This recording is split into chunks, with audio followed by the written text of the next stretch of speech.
ketika terkena masalah dan ujian, maka kita harus benar-benar mencamkan bahwa ujian dan pertolongan berjalan paralel. Ujian dan pertolongan berjalan bersamaan, bersama garis lurus.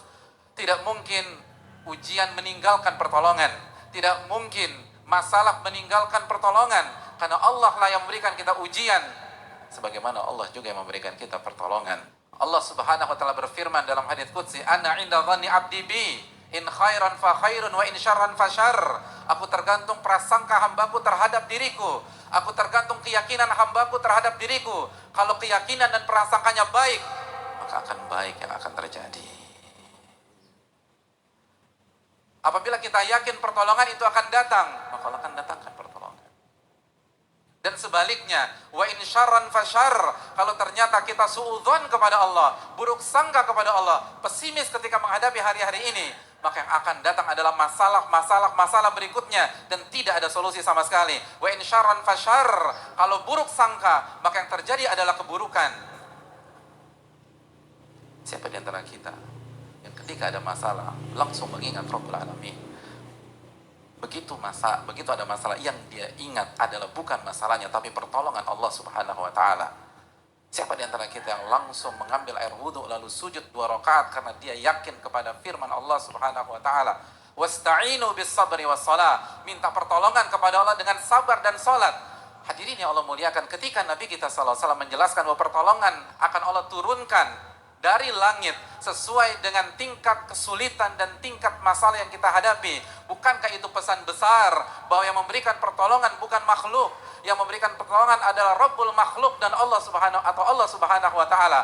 Lalu kemana kita dalam konsep ini? Kenapa yang ada di benak kita adalah hubungi si A, hubungi si B, pergi ke sana dan pergi ke sini. Seluruh arah kita tuju kecuali arah kepada Rabbul Alamin Subhanahu wa taala. Buktinya tidak ada khusyuk di dalam salat kita. Buktinya tidak ada tambahan rakaat dalam malam-malam ini. Mana air mata taubat kepada Rabbul Alamin? Mana rintihan Rabbi rzuqni atau Rabbi tuba alayya? Pertolongan datang dari Allah, maka mintalah kepada Rabbul Alamin. Perbanyaklah ibadah, perbanyaklah istighfar, perbanyaklah taubat. Pertolongan datang dari langit, jamaah, bukan dari teman. Pertolongan datang dari yang punya alam semesta. Nama kita lupa mengemis kepada Rabbul Alamin. Walillahi mulkus samawati wal ard. Dan milik Allah kerajaan langit dan bumi. Kemana ayat itu di dalam hati kita? Hadirin yang Allah muliakan, hidup dan ujian tidak bisa dipisahkan. Allah Subhanahu wa taala berfirman dalam Al-Baqarah, "Am hasibatum an tadkhulul jannata wa lamma ya'tikum mathalul ladzina khalau min qablikum." Apakah kalian berpikir Anda akan masuk surga? Apakah kalian berpikir kalian akan masuk surga dan kalian belum mengalami ujian-ujian yang dialami oleh umat-umat sebelum kalian? Masathumul ba'sa wa dharra wa zulzilu. Mereka digoncang, mereka mendapatkan kesulitan, kesengsaraan, dan mereka digoncang-goncang, zulzilu. Mereka mengalami ujian seperti mengalami gempa bumi dalam kehidupan mereka. Zulzilu. Digoncang di atas ke bawah, kanan kiri, digoncang-goncang oleh Allah. Sampai Rasul pada saat itu dan orang-orang beriman bertanya kepada diri mereka, mata nasrullah, kapan pertolongan Allah itu datang? Lalu Allah merespon, Allah inna nasrullahi qarib. Ketahuilah pertolongan Allah itu dekat. Pertolongan Allah itu dekat. Namun kita terburu-buru. Nabi SAW mengatakan, walakinnakum qaumun tasta'jilun. Nabi SAW bersabda, tapi kalian adalah kaum yang selalu ingin terburu-buru. Ibadah gak ditingkatkan, tapi ingin keluar dari masalah tersebut. Para ulama mengatakan, Anda ingin sukses, tapi Anda tidak melewati dan menapaki jalan kesuksesan. Inna safinata lam tajri alal yabas. Perahu itu tidak berjalan di atas daratan. Pertolongan datang dari Allah.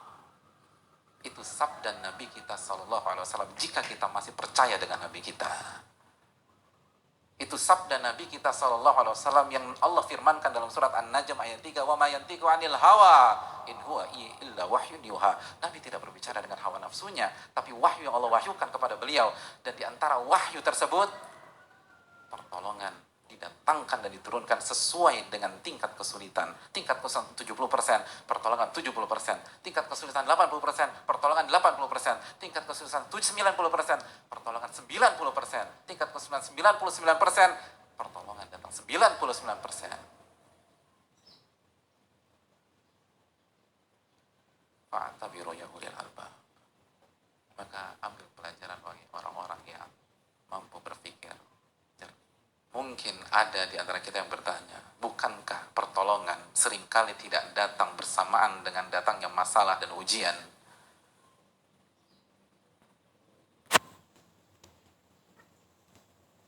Dan itu yang saya alami sendiri. Ma'asyiral muslimin, Nabi SAW melanjutkan hadisnya dengan mengatakan, wa anna sabra ya'til abda ala qadril musibah. Dan kesabaran Allah datangkan kepada seorang hamba sesuai dengan beratnya musibah.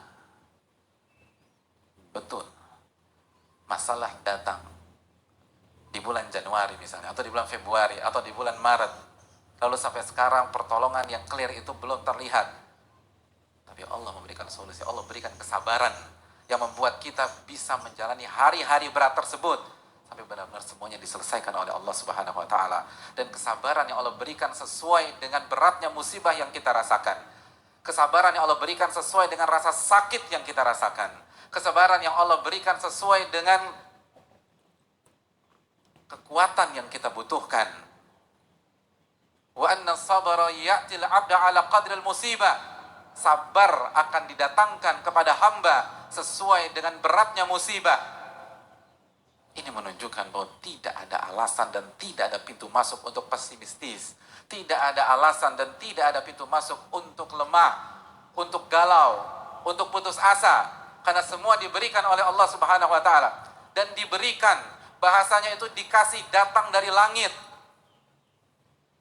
Maka tidak ada alasan untuk tidak pede dengan diri kita sendiri. Tidak ada alasan mengatakan saya nggak mampu, saya nggak sanggup. Betul, siapa yang sanggup di antara kita? Sedangkan Allah berfirman dalam surat An-Nisa ayat 28, wa khuliqal insanu dha'ifa. Manusia diciptakan dalam kondisi lemah. Tapi yang perlu kita ingat, ini diberikan oleh Allah Subhanahu wa taala. Ini bukan tentang kekuatan kita, tapi pertolongan yang Allah diberikan kepada kita.